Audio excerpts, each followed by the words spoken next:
Steelers are a legit threat in the AFC. Eric Allen is back. The question for you. Yeah, I do. I think defensively they've gotten on the right track. Harrison has been a great pickup. I mean, a whole new person. Oh, he was just beasting the other Yes. day. And just that pressure up front really helps the secondary, of course, and you have to have that great balance. But it's all about the offense. And it's not the Steelers of old, what we're accustomed to seeing them running the football and playing power football and running guys over. It's about that passing game and Big Ben, and we've talked about Antonio Brown, just tremendous #1 receiver in the National Football League right now.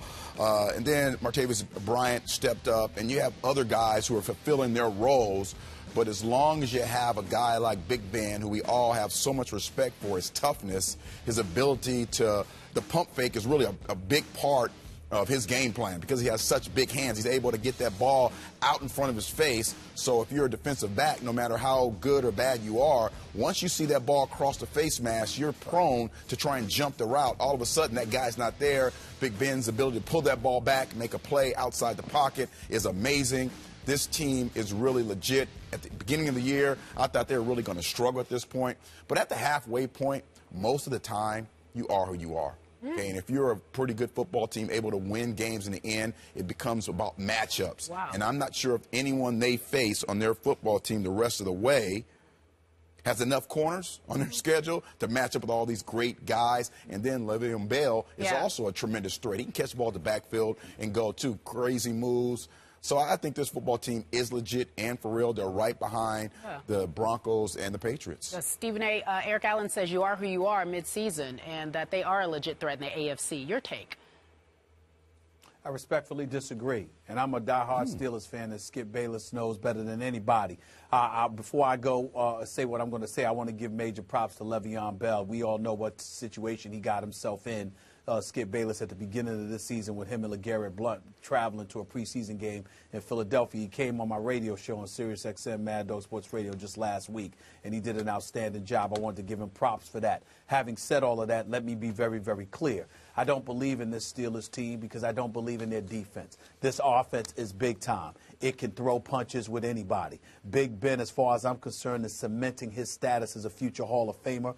He's going to do it again next week because I believe they have the Jets on their schedule, which might as well be a bye week at this stage and point. But when you look at him, when you look at Antonio Brown, when you look at this kid Wheaton, who's developed into a legitimate bona fide #2 receiver, Martavis Bryant, I'm very, very impressed with him. The combination of LeGarrette Blount with Le'Veon Bell, giving you some semblance of a running game, an offensive line that's relatively experienced, that's been playing with each other the last several years and are doing, are capable of doing a relatively good job of protecting Big Ben Roethlisberger. I definitely think they could put up some points. But Skip Bayless, Eric Allen, do you know the primary reason why I don't consider the Steelers a threat when I talk about their defense?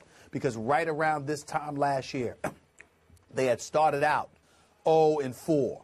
Won a couple of games, and then all of a sudden had a loss, and then they ran into New England. And what did Tom Brady do? Dropped 55 on them, because this is what the Steelers' defense tends to do. They bend a lot. They don't always break, but they bend too much and ultimately break against elite teams. And when I think about the playoffs, which is what I'm measuring them by, I don't see them making some noise because I don't see them being a team that can stop Denver nor New England.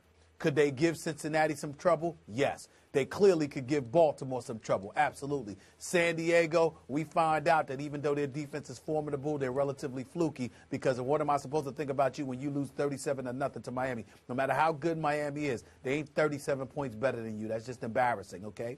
So I look at that, and even though they did what they did to Andrew Luck and those boys, I just have questions when it comes to Denver and New England. If you want to have this discussion and the question is going to be, are the Steelers the third best team in the AFC, then I'd say arguably, okay, I'm willing to have that discussion, but I'm not willing to put them on the pedestal of Denver or New England because I know there's no way in hell they're going to stop Peyton Manning or Tom Brady. Despite, or even if Shazier wasn't hurt and his ankle healed, and and Ike Taylor came back, and you didn't have to rely on Gay and McCain and those boys in the secondary, I'm still not sold on Dick LeBeau's defense in Pittsburgh. I'm just not sold. I'm with you, Stephen A. Smith. Although I am willing to concede that Pittsburgh's offense has risen into the same echelon with Brady's and Peyton's. Yes. I think it's just as dangerous. That's what I was saying. Because of the emergence, only in the last 3 weeks, of Martavis Bryant. Came from nowhere. Not even, he was nowhere to be seen. And all of a sudden, he's active out of nowhere. Boom, boom, boom, starts catching touchdown passes. What do you have, 2 more last night? Yep. And all of a sudden, that made everybody better because I remind you, they went to Baltimore, what was it, week 2, and they scored a total of 6 points. Yeah. And Antonio, and I love Antonio. I've been pushing him for maybe the best wideout in football, but he caught 7 balls that night for 90 yards at Baltimore, and they managed 6 points and lost 26-6. Then they go to Cleveland, and you'd think, oh, you could have your way. Nope. He got 7 for 118 in that game, and they managed 10 points and lost 31-10. He needs help. He needs others to free him up because I do think you can contain him with double teams. But all of a sudden, if it's Martavis and then it's Wheaton and then it's Heath Miller and then it's Matt Spaeth, you know, like what? Where did these people come from? Yeah. And when all of them are catching touchdown passes, and 1, 2, 3, 4, 5 different people caught touchdown passes last night, 6 total, man, that's hard to defend. And I didn't even mention Le'Veon, who's hard to defend catching the football as well as running the football. Very impressive. But again, when you look at the schedule, and the question was, do we think they're legitimate contenders? Yeah. And the question is yes. And if you heard what I said, I put them right behind Denver and the Patriots. But if you look at the rest of the schedule, I don't see any elite quarterbacks on the rest of the schedule. I don't see teams that Dick LeBeau can't scheme against and make things happen defensively. I don't see a team. I mean, could you make a case they could wind up with home field advantage in the playoffs then? Are they on that kind of roll? No, they're not on that kind of roll. I mean, are we looking at 13-3? I believe they're going to win their division. I don't think that Cincinnati, Kansas City, or Atlanta, they play New Orleans, but again, they play them away at home. So we know Drew Brees is a different player. Sure. So again, when you start to look at who they're playing, they don't play a quarterback who's going to be as good as Big Ben. So I think that's really the key here. They've got 7 games left. We've got the Jets, the Titans, New Orleans at home, not on the road. Right. Cincinnati, at Atlanta, Kansas City, and the Bengals at home. As far as I'm concerned, these are 7 games left. The Steelers should win 5.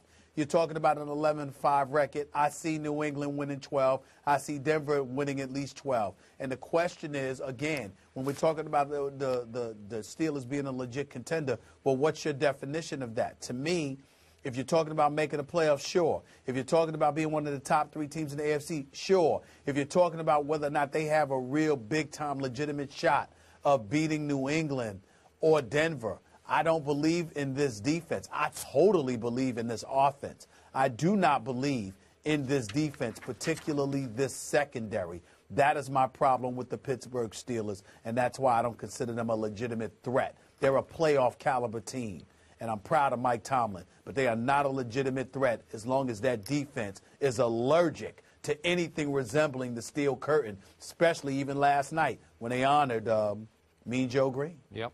All right. Antonio Brown leads the NFL with receiving yards, 996. Beast. He is a beast. So far this season, you're number 1. Yes. Thank you for joining us. We appreciate it. Always. Coming up next, Ole Miss.